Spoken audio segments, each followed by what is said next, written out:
¿Qué tal? Bienvenidos a Cal TV, el canal de los abogados. Esta vez, canal 300 de Bantel. Y el día de hoy nos encontramos con el doctor Sergio Chávez Panduro.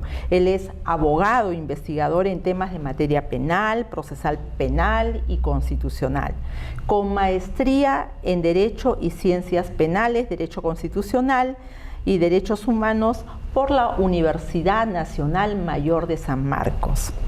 El día de hoy vamos a conversar con él y precisamente previo a la conferencia que tiene sobre la autoría mediata en aparatos organizados de poder. Bienvenido, doctor. Muchísimas gracias por la invitación, por este espacio y un saludo especial también a todos los agremiados del Ilustre Colegio de Abogados de Lima. Doctor, empezamos. Dígame, ¿tiene alguna relación o responsabilidad penal la autoría mediata? Por supuesto que sí. Dentro del ámbito de la responsabilidad penal, nosotros tenemos a quienes son autores. Un autor es una persona que comete un hecho delictivo porque ha lesionado un bien jurídico tutelado o lo ha puesto en peligro, ¿no? Por ejemplo, el matar a alguien, robar a alguien. Pero esa forma de comportamiento se dan de forma directa. Sin embargo, se puede dar también de una forma indirecta a través de quien ordena, por ejemplo, y ahí ingresa precisamente la participación de los autores a través de grupos organizados de poder. Podemos tener a un alto mandatario quien dé, por ejemplo, una orden para que se pueda cometer un hecho delictuoso. Si bien es cierto, este alto mandatario no tuvo una participación directa, pero sí ordenó, por ejemplo, una ejecución. En este caso es una complicidad. Tendríamos el alto mandatario que finalmente viene a ser autor mediato, ¿no? Y se utiliza a quienes ejecutan, que serían autores directos de la comisión de un hecho delictuoso. ¿Y qué se entiende como autoría mediata y en este caso cuáles serían los supuestos de esta? Ya, bueno, dentro del ámbito de los contextos de autoría tenemos tres. Tenemos a los autores directos, los autores mediatos y los coautores. Respecto a quién es autor, es quien tiene dominio del hecho, quien realiza una acción de forma directa, como robar, hurtar o matar. En cambio, en el caso de los coautores, que son conocidos también como el hombre de atrás, es quien idea la realización de un hecho delictuoso y utiliza, puede ser instrumentos, es decir, personas que no conocen que están cometiendo un hecho delictuoso, o si no, incluso personas que pueden ser menores de edad. Y luego tenemos a los coautores, que son personas que de forma conjunta cumplen roles, por ejemplo, asaltar un banco, ¿no? Entonces ahí cada quien tiene su rol, quien está manejando el vehículo, quien sirve de campana, quienes ingresan al banco, quienes sacan el arma y empiezan a asustar a todas las personas y quien, por ejemplo, se puede llevar la caja fuerte, ¿no? Entonces ahí vemos comportamientos, roles y a eso se llaman coautores.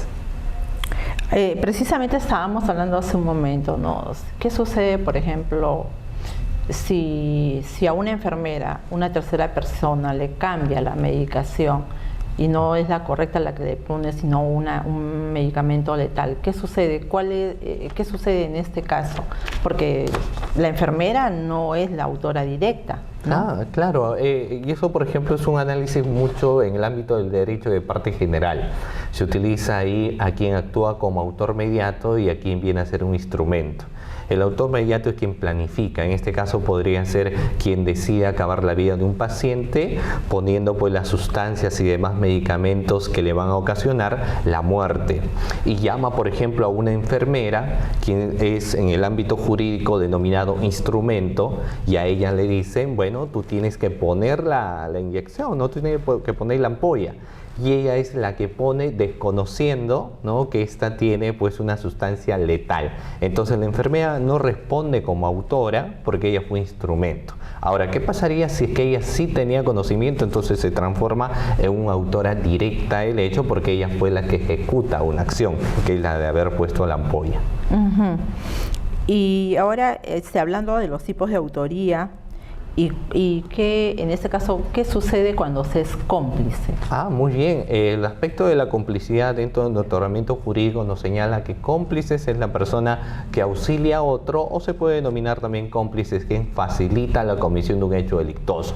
Por ejemplo, una persona que podría dar los datos de dirección de alguien quien va a sufrir un secuestro, ¿no? Entonces la persona que dio datos importantes de dónde se ubica, dónde se encuentra, él vendrá a ser cómplice. O la persona que puede prestar un arma a un asesino que va a cometer, por ejemplo, un delito de sicariato. Quien prestó el arma termina siendo cómplice. El cómplice facilita la realización del hecho delictuoso, pero no realiza la misma conducta que el autor. Y si hablamos en autoría de delitos de corrupción, ¿cómo se interpreta esto? Sí, en el ámbito de los delitos de corrupción tiene una especial denominación a los cómplices. Se le conoce como extraneos. Un extraneos, ¿por qué tiene esa denominación? Porque son externos al aparato estatal. Dentro del ámbito de los delitos funcionariales, quienes son funcionarios y servidores, se les denomina intraneos o intranei, ¿no? Porque pertenecen precisamente a la institución del Estado. Pero quienes son externos, como puede ser un proveedor, un particular, se le denomina extraneos. Esa es la denominación que tienen. Ahora, ellos, por más que tengan el mismo comportamiento que el autor, como no tienen la misma condición especial, se les denomina cómplice. Y hablando de la responsabilidad penal de las empresas. Es algo bastante interesante también. En el contexto nacional, las empresas no responden como autores del delito. Las empresas solo tienen responsabilidades accesorias, porque se dice que para que exista delito tiene que existir una conducta que tenga que ser típica, antijurídica y culpable.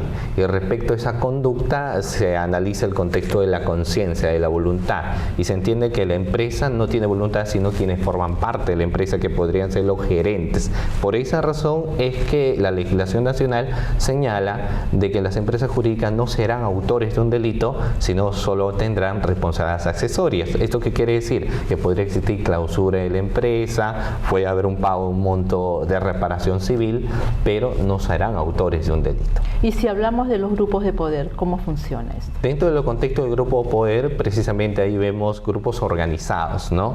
Que pueden buscar varias cosas. Uno de los objetivos que puede tener un grupo de poder precisamente es un empoderamiento social, ¿no? Un empoderamiento social, un empoderamiento político también.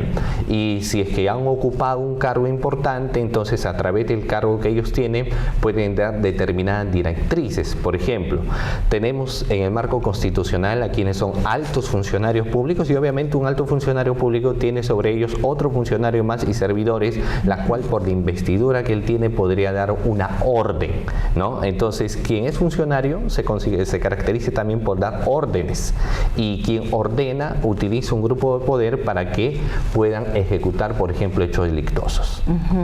Y hablando en los últimos años, ¿qué tanto ha sido el incremento, ¿no?, en delitos de corrupción en nuestro país? Sí, precisamente hablando sobre el contexto de corrupción es lo que mucho daño le hace al contexto social, porque se desintegra las expectativas de la población.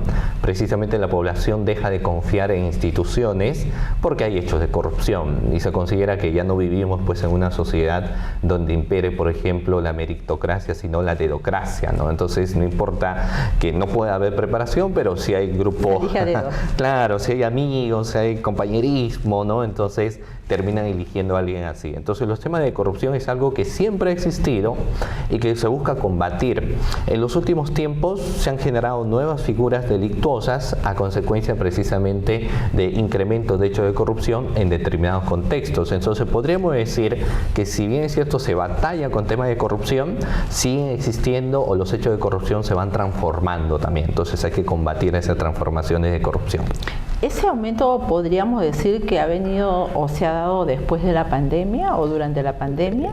Los incrementos siempre se han dado a lo largo de la historia. A consecuencia de la pandemia salió una ley en la cual, por ejemplo, tipos penales como podría ser la figura de colusión, ¿no?, o podríamos hablar de la figura de peculado, hoy en día tienen situaciones agravantes.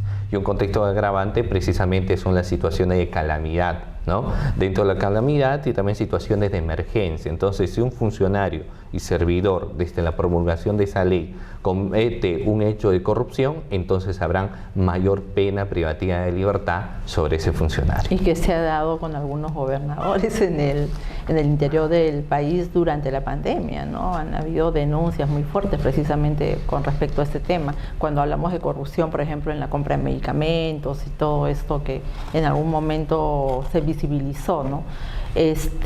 ¿Algo más que tenga que agregar a esto, doctor?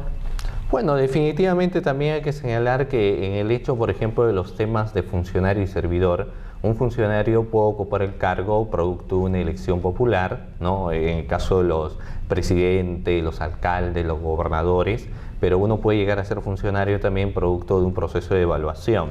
El tema está que cuando uno ocupa un cargo de una decisión, porque el funcionario toma decisiones, siempre tiene que ser en beneficio de la colectividad y para la colectividad, ¿no? Exacto. Y precisamente eso, dentro de ese contexto también tenemos que hablar cuáles son las funciones que debe cumplir pues un funcionario y servidor.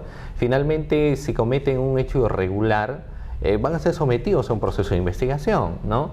Entonces, en ocasiones por infracciones a unas normas son sancionados administrativamente y muchas veces penalmente. Y finalmente los grandes perjudicados terminan siendo la población, los administrados, ¿no? Porque ya no confían mucho en funcionarios y servidores públicos en algunas ocasiones. Y en este caso, ¿qué se puede hacer? ¿Hay solución para esto? Sí, siempre tenemos que tener contextos políticos sociales, y esto parte mucho de un trabajo político, pero también dentro del ámbito del derecho político criminal. Es decir, buscar concientizar a la población temas de equidad y tener penas, no tanto severas, sino buscar adelantar temas de barrera de punibilidad para sancionar, por ejemplo, algunos tipos de comportamientos que sí se han dado. Por ejemplo, muchas personas cuando hablan de corrupción lo asocian a dinero. Entonces dicen corrupción, dinero. Pero no necesariamente es eso. Por ejemplo, el tráfico de influencias, no hay dinero de por medio. Pero sino el típico caso donde uno dice, yo tengo mis amigos, tengo mis contactos, ¿no? Entonces puede ser de que eso se llama evocamiento. El evocar influencias, también por un tema de adelantamiento de barrera de punibilidad, se sanciona, ¿no? Entonces sí, el mismo hecho de aceptar también, de condicionar sin necesidad de tener dinero o solicitar, ¿no? Ya son temas de corrupción. Yo creo que hay que incentivar en temas de los niños, de los jóvenes socioeducativos, ¿no? Que son más contextos políticos para buscar combatir desde ahí los temas de corrupción también. Estamos hablando de la escala de valores, entonces. Por supuesto, la escala de valores es un factor determinante para los temas de corrupción. Si una persona tiene muy buenos valores, entonces no se va a dejar corrompir, ¿no? A veces puede ser una persona que tenga muchos valores, tenga mucha preparación, pero finalmente se deja corrompir por un tercero, o sea, es débil en toma de sus decisiones. Entonces ahí también hay que trabajar mucho en el tema de los valores personales, ¿no? Es un trabajo arduo desde el hogar y también si hablamos a nivel grupal también eso tiene que ir de la mano con la sociedad y de pronto también con el Estado. Por supuesto, justo hace unos días nos hablábamos nosotros la importancia que tiene la familia y hablábamos del perfil que tiene una persona que puede cometer un delito. Y se veía que muchos de los que cometen hechos delictuosos, puede ser robo, hechos de corrupción, provienen muchas veces de familias disfuncionales, familias separadas o familias donde se ejercía violencia por parte de los padres. Entonces trabajar también en el factor de valores de familia, en unidad de ellos, es un trabajo pues que hay que hacerla de toda manera. De manera sostenida. De manera sostenida y continua. Lamentablemente cuando no se hace eso, entonces salen pues muchas personas que normalizan determinadas conductas, ¿no? Se ven al papá que dice, por ejemplo, todo se arregla con dinero, entonces el hijo va creciendo y creyendo que todo se soluciona con dinero, ¿no? Un ejemplo típico es, si está a punto de jalarse el hijo, entonces vamos a pagar al profesor para que te ponga una nota 11 y apruebes, ¿no? Por ejemplo, es un hecho de corrupción. Y desde ahí se construye como una cadena viciosa también, sí, ¿no? Y si ese niño más adelante ocupa un cargo importante, sea alcalde, regidor, no sé, un ministro, etcétera, entonces trae lo que fue pues su formación, claro. y pensando y es como algo normal, ¿verdad? Claro, es algo normal y esos son los temas ya que colindan con temas de corrupción, ¿no? Que hay que tener que solucionar también. Gracias, doctor, por la entrevista y bueno, haga su invitación para la conferencia que en breve me parece que va a tener, ¿verdad? Sí, muchísimas gracias. Quiero aprovechar aquí su espacio para invitar a toda la comunidad jurídica del Ilustre Colegio de Abogados de Lima a este evento que está organizando la Dirección Académica y Promoción Cultural. Vamos a hablar sobre la autoría mediata en los grupos organizados de poder. Gracias. Muchísimas gracias.